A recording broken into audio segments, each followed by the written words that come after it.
Saudara, kita jumpa lagi. Izinkan saya berterima kasih kepada saudara yang telah mendukung saya dengan menekan subscribe, like, dan yang membagikan link kepada saudara-saudara yang lain. Kiranya kasih Kristus Tuhan kita senantiasa memenuhi hidup saudara. Sebelum kita lanjutkan pembahasan kita berdoa terlebih dahulu. Bapa Sorgawi, tuntunlah kami memahami firman-Mu menuju kepada iman. Beriman kepada Yesus Kristus yang telah mati dan bangkit bagi orang berdosa, sehingga kami menerima Yesus menjadi Tuhan dan Juru Selamat kami.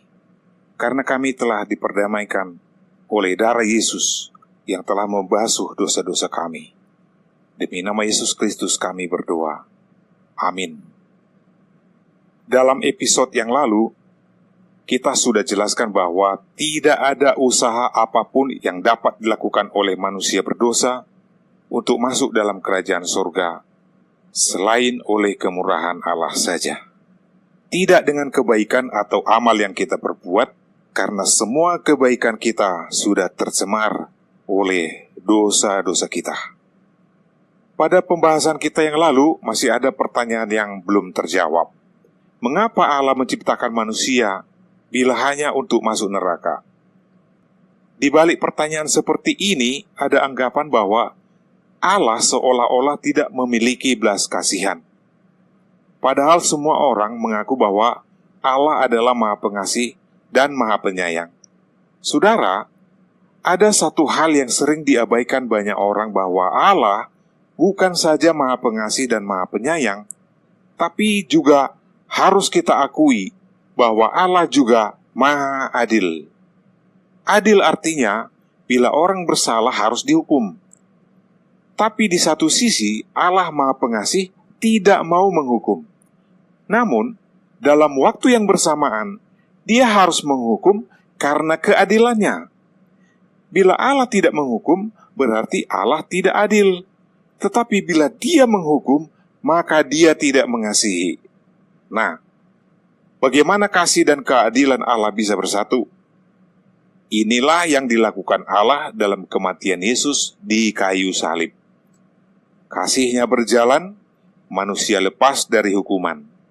Keadilannya terlaksana karena Yesus menanggung beratnya hukuman. Sebenarnya kasih Allah terus mengalir walau manusia telah jatuh dalam dosa. Saya mengajak saudara untuk kembali mengingat pada kejatuhan manusia ke dalam dosa. Setelah manusia jatuh ke dalam dosa, Allah tidak serta-merta langsung membinasakan mereka. Tapi Allah mencari mereka seperti pada Kejadian 3 ayat 9. Tetapi Tuhan Allah memanggil manusia itu dan berfirman kepadanya, "Di manakah engkau?"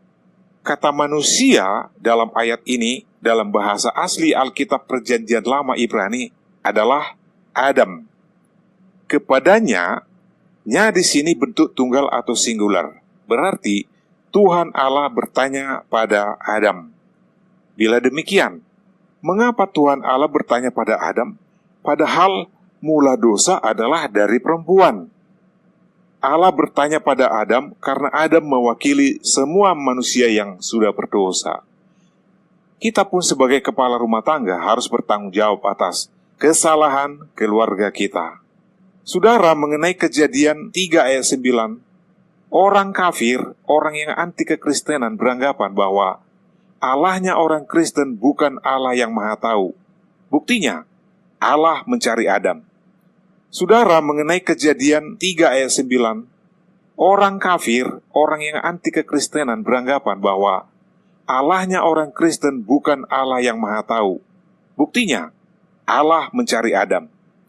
Saudara, penafsiran seperti ini adalah suatu kedunguan besar yang tidak mengerti akan doktrin Allah.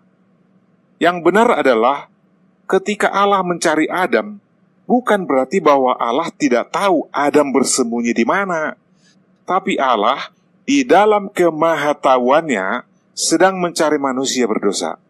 Dia juga sedang mencari saudara dan saya sebagai orang berdosa untuk kembali kepadanya. Manusia berdosa tidak mungkin mencari Allah. Tapi bila Allah yang mencari manusia, ini baru benar. Dan seharusnya ketika Adam dan Hawa jatuh dalam dosa, mereka harus datang kepada Allah mohon pengampunan. Tapi dosa telah membutakan mata rohani mereka, lalu bersembunyi, dan karena dosa mereka sadar bahwa mereka telanjang.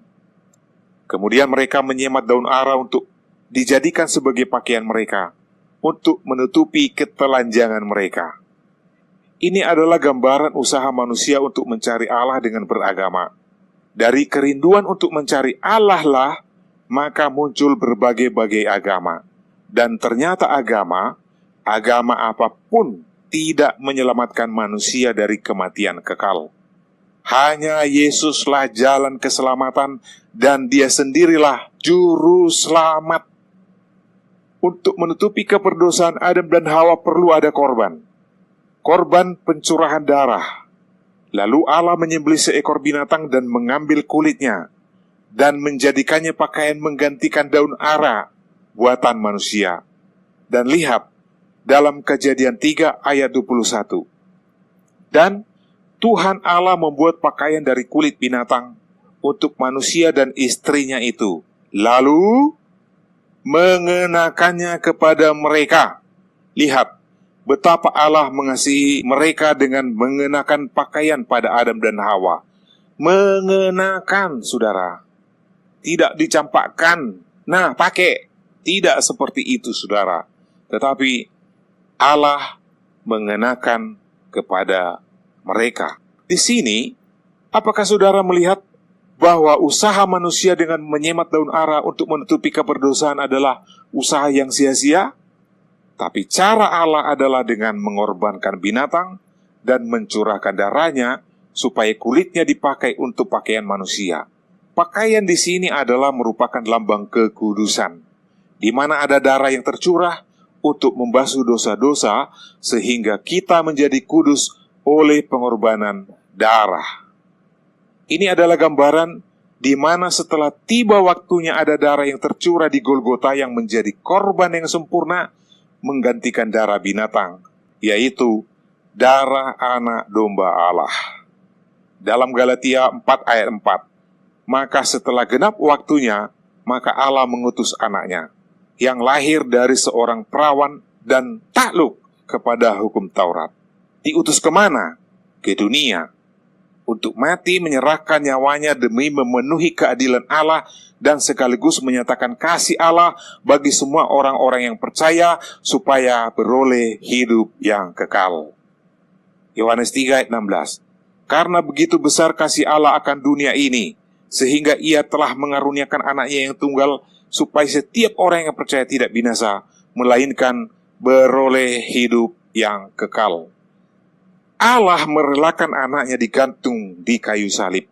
Darahnya tercurah menggantikan saudara dan saya, demi membasuh dosa-dosa kita. Hubungan Allah dengan manusia yang telah terpisah dipulihkan kembali dengan menjadikan Yesus sebagai jalan pendamaian untuk manusia yang rusak karena dosa. Akhirnya dengan darah Yesus diperdamaikan dengan Allah. Roma 3 ayat 25. Kristus Yesus telah ditentukan Allah menjadi jalan pendamaian karena iman dalam darahnya. Hal ini dibuatnya untuk menunjukkan keadilannya, karena Ia telah membiarkan dosa-dosa yang telah terjadi dahulu pada masa kesabarannya. Ribuan tahun Allah sabar menunggu manusia kembali pada Tuhan, sampai tiba saatnya Dia mengutus anaknya menjadi pendamaian antara kita dengan Allah. Allah tidak menunggu kita sampai sempurna melakukan kebaikan, barulah Allah menunjukkan kasih-Nya pada kita. Roma 5 ayat 8.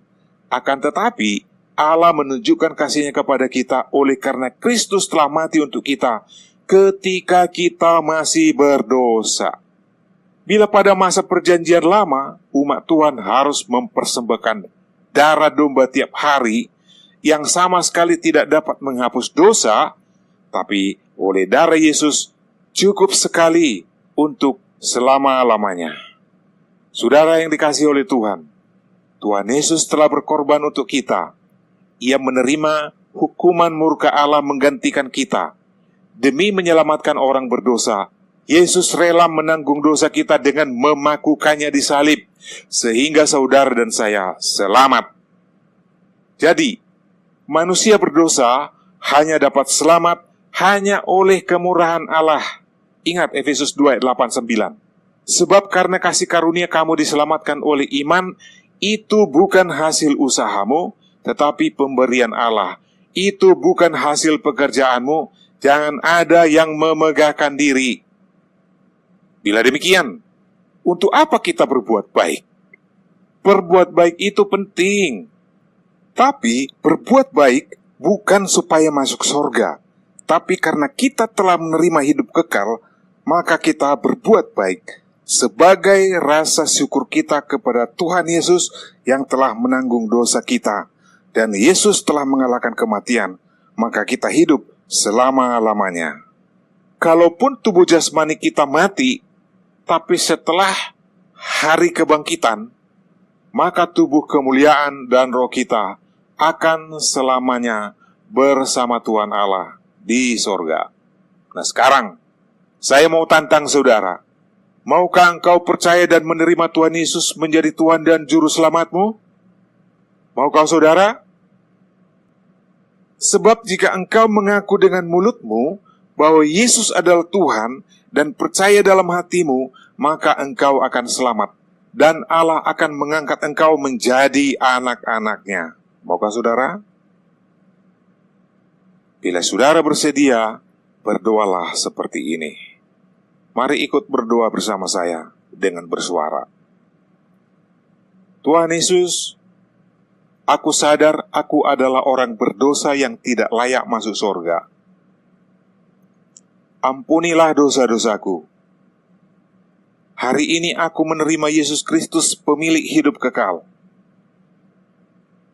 Dengan usaha sendiri aku tidak mungkin beroleh keselamatan, selain percaya pada Yesus yang telah berkorban untuk aku.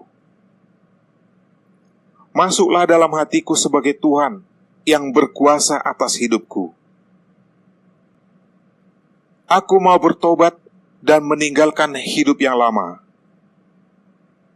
Ajarlah aku untuk mentaati kehendak Tuhan dengan pertolongan Roh Kudus.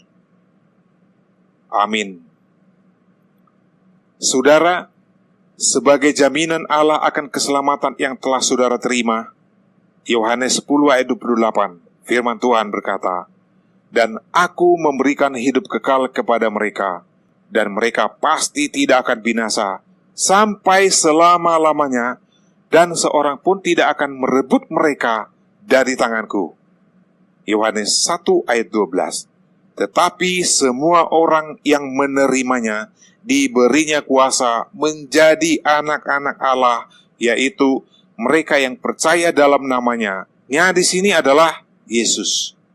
Maka yang menerima Yesus akan selamat.